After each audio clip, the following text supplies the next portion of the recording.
I'm going to show you how to make a cocktail called a deep sea. We're going to start off with some ice, pour this into your glass, just like so. And then we're going to add 1 ounce of dry vermouth.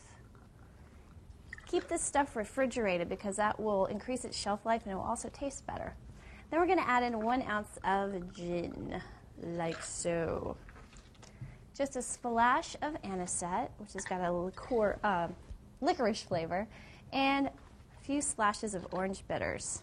And you can do this to your taste. If you like more orange bitters, add more. If you like less, use less. Okay, go ahead and shake this up. And then we're going to strain this into a cocktail glass. Now, if you like, you can add in some ice to your cocktail glass, let it sit and chill while you're mixing your cocktail, pour out the water, and then strain your cocktail into your now chilled cocktail glass. All right, that looks fabulous. There you have it, a deep sea. Cheers.